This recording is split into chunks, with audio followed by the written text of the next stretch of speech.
It is Monday, December 23rd, 2024, 2 days away from Christmas. And, well, we celebrated our Christmas yesterday because, unfortunately, this week I have to work. The first week of December I took off because I was very sick. So, unfortunately, I have to make up the time and work Christmas week. But not a problem. We had a great day yesterday. My wife had her friends over with their kids and there was a lot of great food that was put on the table. I spent some time outside because too many kids wrecking my house. I don't want to be there getting stressed out, so I went out to see a good friend of mine and I got snow tires on the Serena. It is currently 7 degrees Celsius right now. It was -3 this morning when we woke up, so nice and frosty. I don't normally use snow tires because we're not that bad here, but you just never know. Usually around January is the time for when snow tends to come here. By the time the end of February rolls around, it starts to get a little bit warmer already. So I'll keep these on for just 2 months or so and then switch back to the summer tires. So they should last me a good few years, 4 or 5 years at least. Boys got to open some presents and they still have a few more to open.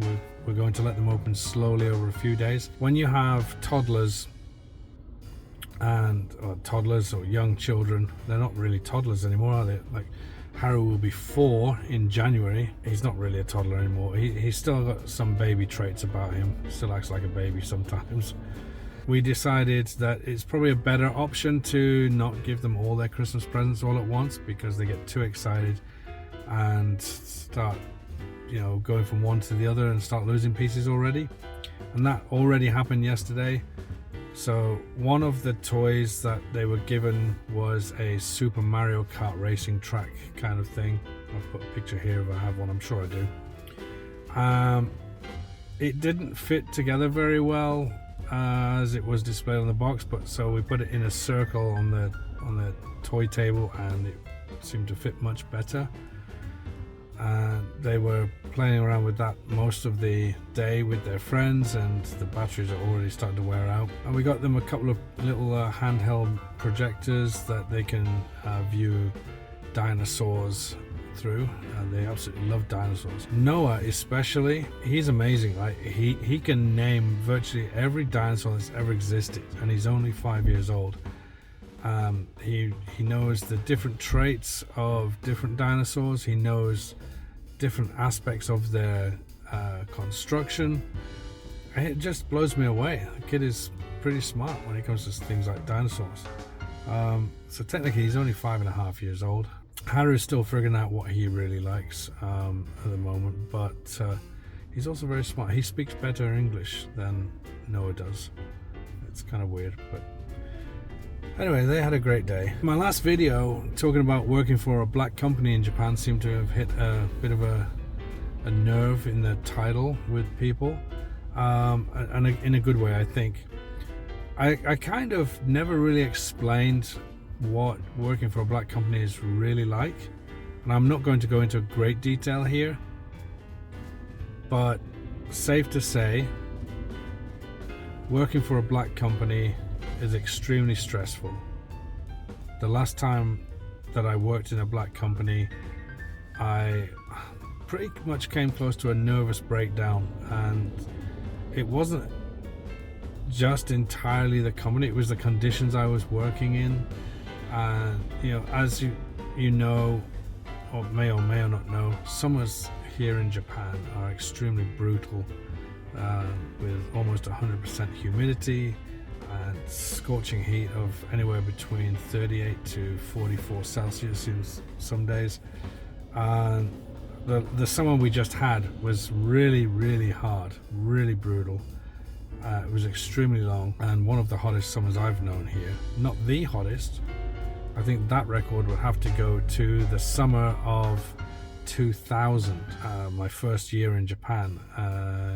In this particular area, temperatures right up until approximately December 16th were in the 30 Celsius range. That summer, tarmac was sticking to the tires of the cars It was pretty hard. It was very hard summer actually, and then overnight, literally overnight, the temperatures dropped down to -2, and you could literally feel the temperature drop even if you were in your house. So yeah, working for a black company, absolutely not recommended. And if you find yourself working for such a company where you're disrespected, you're paid a low salary, you're not paid your overtime, and you're working in brutal conditions, especially if you've got experience in the job, but they start you off at the bottom level, get out.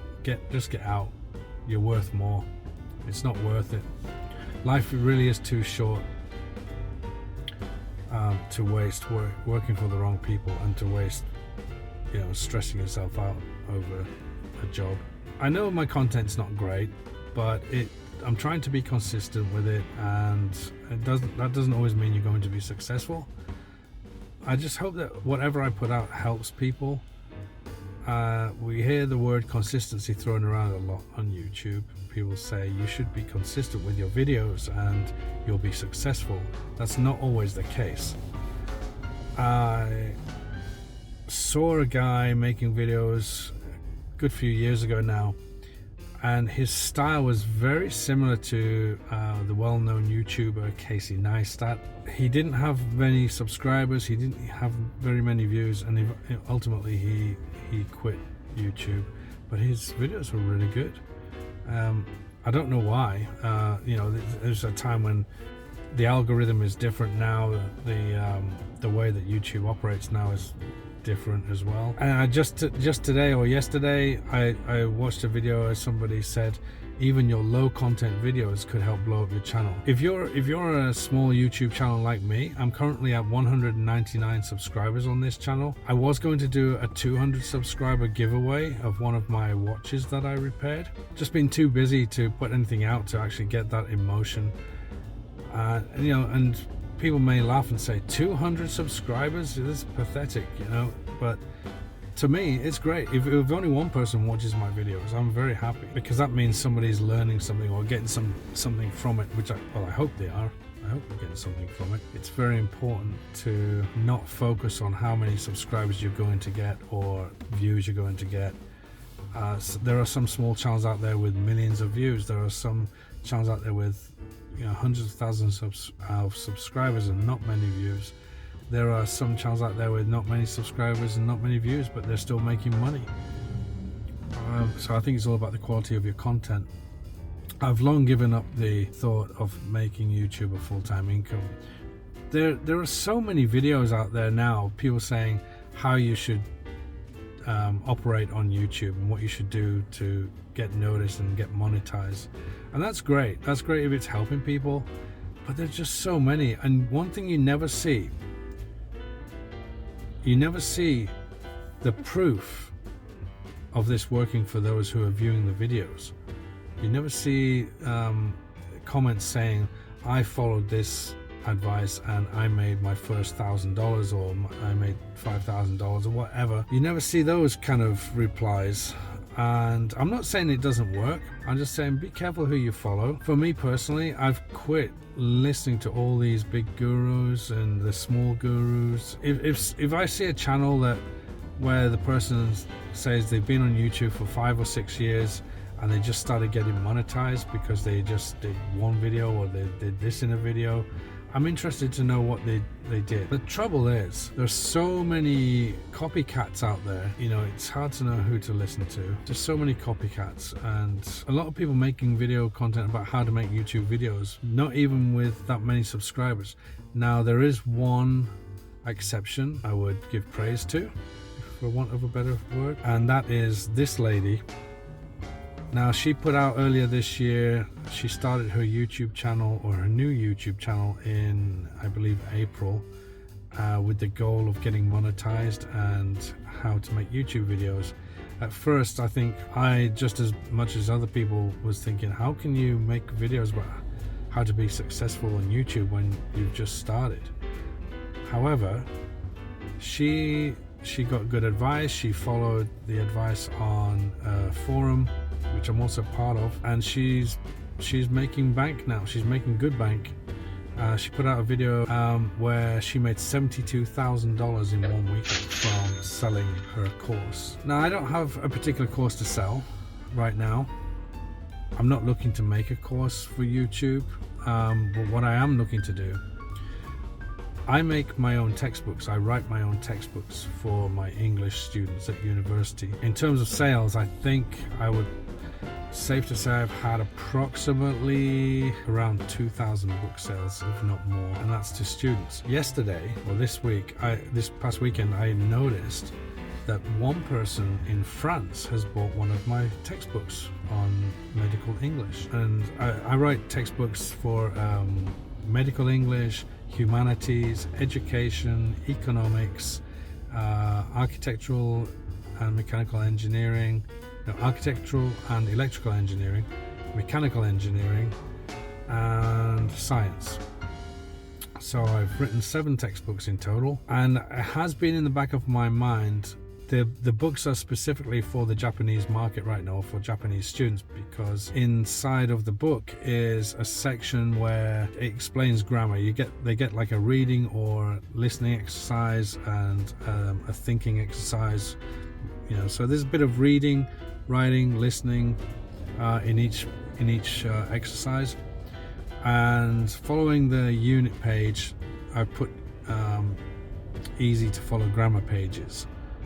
Just to give them a bit more experience in free talk, like conversation.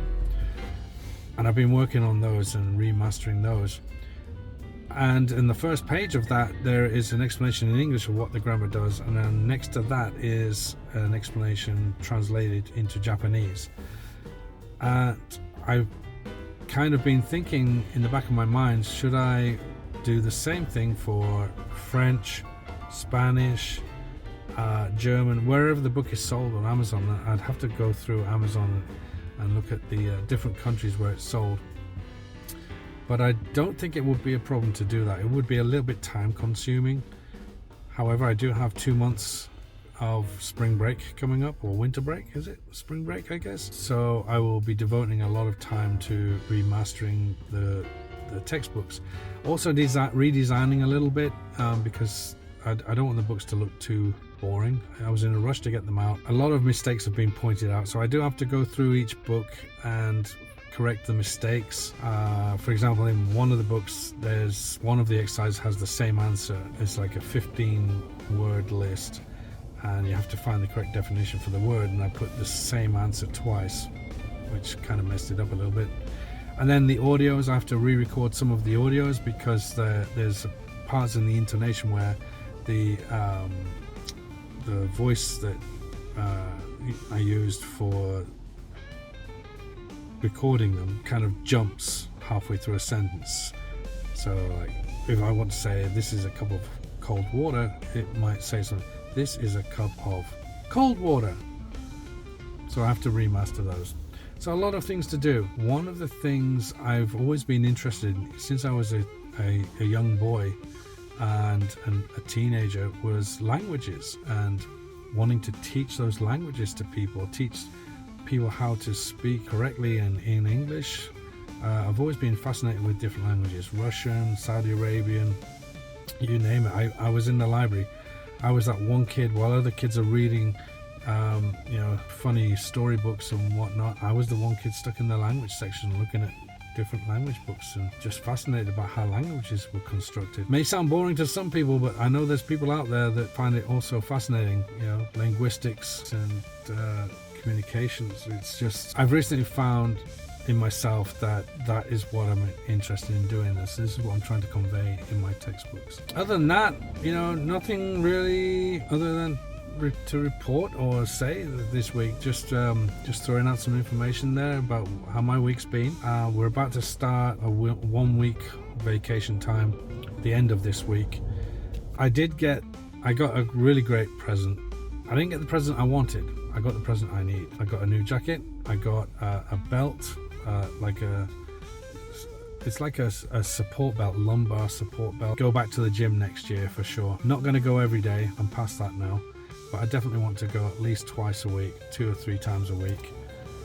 and I know that with my metabolism I will get back into shape very quickly. Plus, you know, about 36 years of training behind me as well, so I have the experience in the gym. So I want to get back into shape because I appreciate my life and I appreciate my health, where there are many people who don't have the blessings that to have a long life or to have good health. And as you get older, you start to see more and more people passing away. You start to see more and more people with sickness and illnesses, and it's pretty scary stuff. So I want to stay as healthy as possible for as long as possible, especially for my boys. I want to see them grow up to be good, stable young men and do well with their lives. I'm done with other people's drama too. There are people who just don't fix their own problems, and you know, I'm happy to help if I can, but when somebody comes to you with the same problem again and again and again, it gets tedious and it has an effect on you. One final thing was, I've been kind of wondering, like, what qualifies as good judgment in God's eyes, and I sincerely believe that it is how we affect other people with what we say and what we do. I saw a post yesterday about somebody who had a near-death experience, and they were told basically that they weren't being judged about a Facebook post that they wrote. They were judged about how the Facebook post they wrote affected over 300,000 people. And it made me think, yeah, we have to be aware of our words and our actions and how they affect people, because every single thing you say and every single thing you do has an effect on somebody. You might not think it, you might not have bad intentions, but you have to be aware of just exactly how what you say and do really does affect everybody. You plant a seed in the ground. If you plant an acorn seed in the ground, it's going to grow into an acorn tree. It's not going to grow into a tomato plant. So you can't plant a seed and have different expectations of what it's going to be. You have to be very careful with what you plant, and very careful about what you listen to as well. I think that's about it for me, guys. I don't think I'll be putting out another video until after New Year, which is basically next week. Looking forward to spending some time with family, and I hope that you have a great time with your family or friends. And if you're not with anybody and you're going to be spending Christmas and New Year by yourself, I want you to know, guys, that you are loved, you are needed in this world, and you are wanted. And enjoy quiet time while you've got it, because God's going to work miracles in your life, I promise you. I wish you all a very Merry Christmas and a wonderful 2025. Let's pray and pray that next year is a peaceful one, and that we can finally start to eradicate all the hatred in the world and the ideologies of radicalism, and get all this corruption out of power, and start living as humans are supposed to live. Alright guys, well that's it from me. It's been a great year so far. It's been a learning curve for sure, and here's to more success next year. And thank you for subscribing. Thank you very much for watching. If you're not subscribed, I appreciate your time here. Have a great holiday season wherever you are in the world. I'll see you soon.